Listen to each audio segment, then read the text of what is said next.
Every writer's heard the advice to create an interesting character and then throw them into the fire. Have you ever done that and still gotten feedback like, I just couldn't connect with the character, even though you spent months making that character feel real? You know their eye color, their backstory, their childhood trauma, their Myers-Briggs type.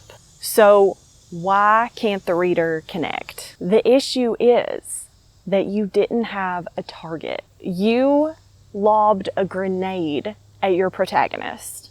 Great stories don't throw grenades. They shoot arrows at a bullseye. All right, y'all, let's take a deep breath. You've made it to the writing woods. We are gonna drop all of our stress. We're just here to talk storytelling. And if you're looking for more folks to do that with, head over to writingwoods.com. We're working together over there to build sustainable, lifelong writing practices. Let's talk about that grenade you were throwing at your protagonist. Watching someone get blown to bits, metaphorically, is attention grabbing. If you were scrolling short form video, it would get you to stop. But how long would you stay and watch? Not very long, because who cares? You don't know this person. They're essentially a mannequin. Now, imagine you give them a backstory. Talent competitions know to do this. Before showing you the performance, they take you through the life story because it makes the viewer care more. That earns maybe a few minutes of our time instead of a few seconds, but to make us emotionally invested, to make us willing to stay indefinitely, there is one condition that needs to be met. And it's not about giving us just more information about the character or their backstory. It has to do with the interaction between the character's internal state and the external conflict. Instead of just throwing a grenade at the character, we want to be archers, aiming an arrow. We are aiming for a very specific target. And when we hit the bullseye, the reader can't help but to care. They will connect deeply with the character and they'll stick around to find out what happens. So the first thing we need to do is name that target. This is what our plot is gonna aim at. It is a specific point in the protagonist. And most authors completely ignore this. They create interesting characters and intriguing plots, but they overlook the fact that the characters and the plot need to be aligned in a specific way. So what is this bullseye we're aiming at? In his book, The Science of Storytelling, Will Storr coined the term sacred flaw. This is the target we're aiming at. The sacred flaw is a deeply held belief system that harms or limits the character in some way. So it is not necessarily a flaw in the character themselves, in their personality, but a flawed belief system, a flawed way that they see the world.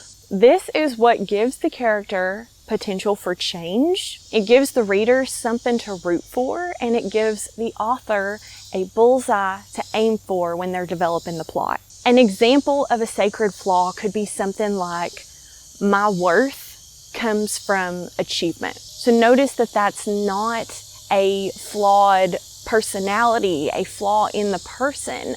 That is just a worldview that is flawed and problematic and is gonna hold that character back. It could be something like, if I trust people, I get hurt. Again, a flawed worldview, probably rooted in experience. All of these ideas have an origin, but they're deeper than you think and there are layers to them. We're going to talk about that. How to identify a sacred flaw and dissect it. Now, in addition to being a deeply held belief that harms or holds back the character, there's one other important piece to a sacred flaw. It contributes to the character's identity. Now, why is this important?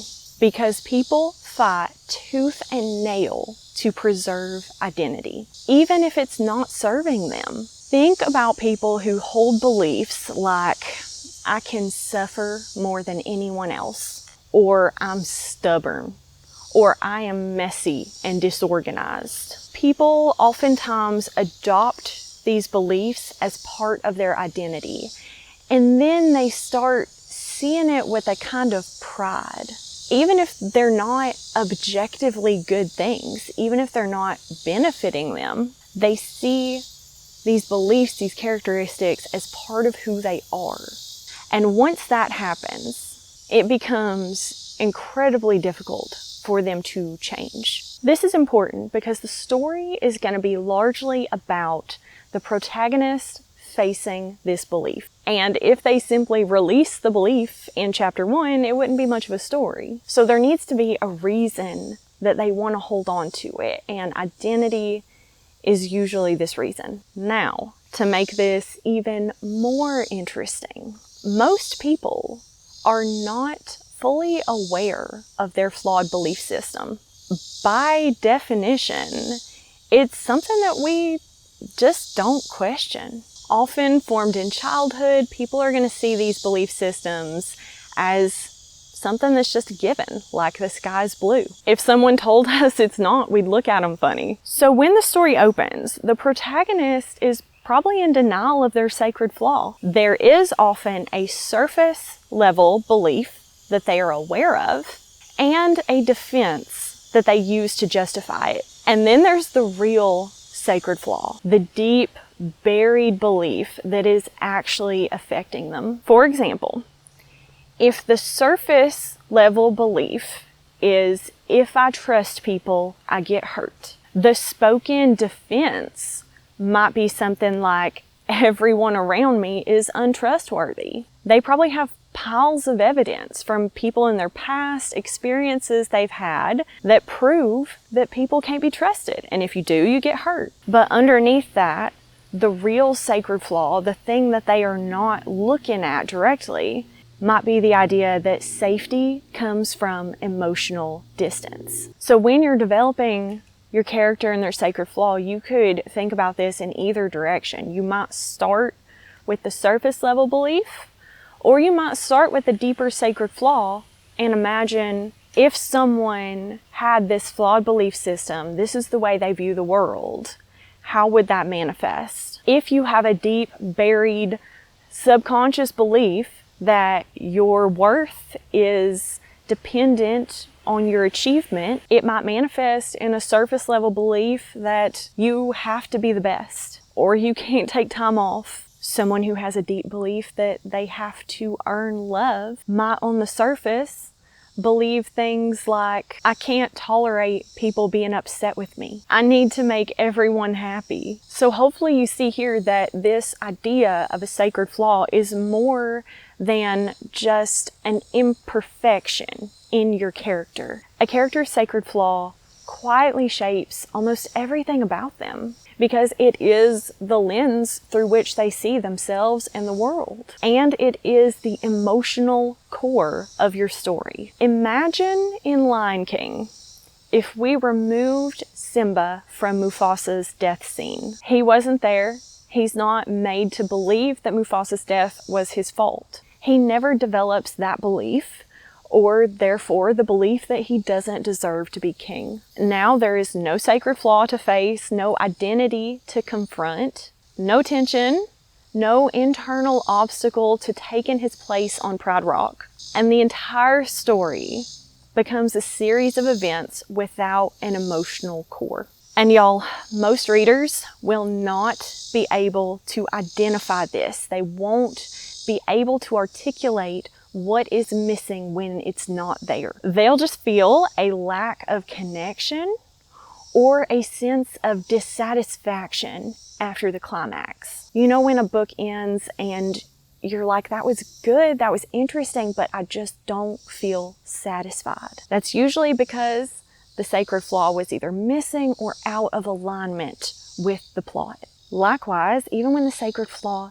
is there, a reader is usually going to point to depth in the character rather than seeing that very specific piece that led to their emotional investment. But as a writer, getting really good at spotting sacred flaws will help you build your own. And y'all, once you start looking for sacred flaws, you're going to see them everywhere. Sometimes you have to think it through pretty deeply to identify the underlying psychological and emotional mechanisms. But practice identifying sacred flaws in the books you read, the movies you watch, and you'll find that that is what separates a good story from an exceptional story, from the stories that truly last, that people keep coming back to over and over. And some will be simpler than others, some will be more complex. When you can, try to identify the surface level belief and the deep one, the one that they're in denial about to begin with. Once you get good at identifying them, you'll be in a better position to create your own. And then, once you're able to do that, the next step is to learn how to design a plot that aims directly at that bullseye. We are going to put pressure on that belief system, and we'll talk about exactly how to do that next week in part 2. So to make sure you don't miss that, subscribe, join us at the Rotten Woods, or just come find me in the woods next week. See you then.